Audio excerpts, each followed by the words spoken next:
Hello everybody, this is Maniac4Bricks, and I'm here today with a Hero Factory review. This is from the Breakout series in 2013, if I remember correctly. You can find more information about this set in the description below. Let's get right to it to save some time. I'm just going to give you a short warning. I don't know where the ball for this is. I don't believe I received it that way when I purchased this off of eBay. So for the purposes of this video, I'm going to replace it with a similar size ball and just put it in a different color.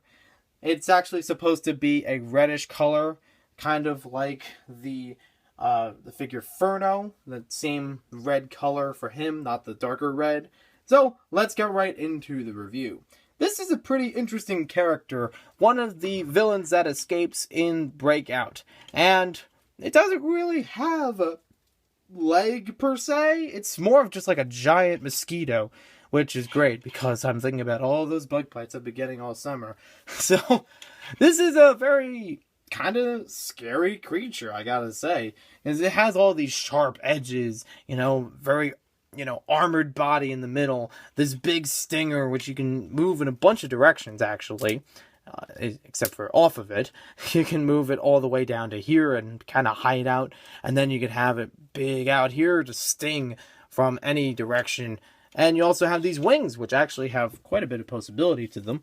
You can move the wings themselves around like this, and give some low angles to it, maybe some gliding. You can have the wings up like this, maybe they're flapping real fast. So if you wanted to do stop motion, this would actually be pretty good for it, to get those wings moving. The wings have actually been used in Bionicle, but not by much. Maybe like one or two figures have used them. And it's actually nice that they returned to using them in Hero Factory. And those have a really nice texture here on the wings themselves, like this hexagonal shape that's duplicated in here.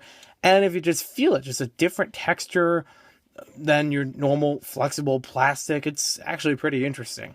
If you get a chance to pick those out, I recommend it because they're really nice pieces. You also have the arms themselves that can move around. You also have the armor that can move with them. It can sometimes clunk into the main body, but for the most part, it works out just fine. You also have these tubes, which also limit a little bit of the posability on the arms and on the wings, but it's still enough range that you can still move the arms around. You also have these little cars like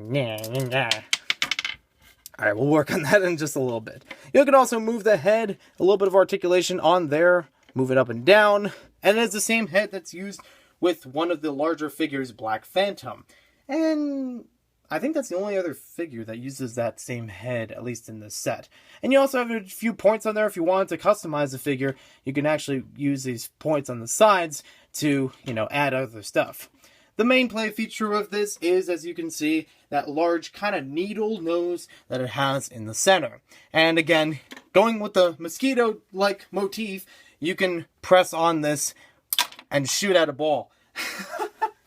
That's great, because you can see on the side, I have the Tower of Terror. I've had it there for a while, but it just shot right into the mouth of it. I wish I got it on camera, because that was pretty cool.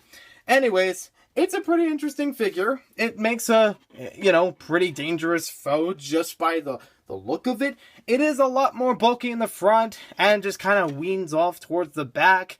I would have appreciated if there was a few more pieces of armor or at least a little bit more length to it back there. So that way it's not too much clunky in the middle. Pretty interesting body in the middle, if you really look at that. Just a lift arm and then these little pin attachments with ball joints on the ends. That's your middle section of this thing. A little bit weak on that if you really look at it that way, but I'm sure you could have this in enough poses that you could block that, or the rest of its appearance will make it more menacing looking. So though we have a look at this Hero Factory set, thank you for watching this video. Hope you guys enjoyed it. Let me know in the comments below what you guys think about this figure. Hopefully you don't get a lot of bug bites over the summer, and I'm just going to keep that raid nearby when I put this away. Just in case, sometimes bugs clear. You gotta make our way in here. So, we'll see you next time with more LEGO videos. If you want to see more Hero Factory reviews, you can check them out on a playlist on my channel, and also a Bionicle playlist for, a similar construction theme using similar parts in Generation 2. So, check those out. We'll see you next time with more LEGO videos.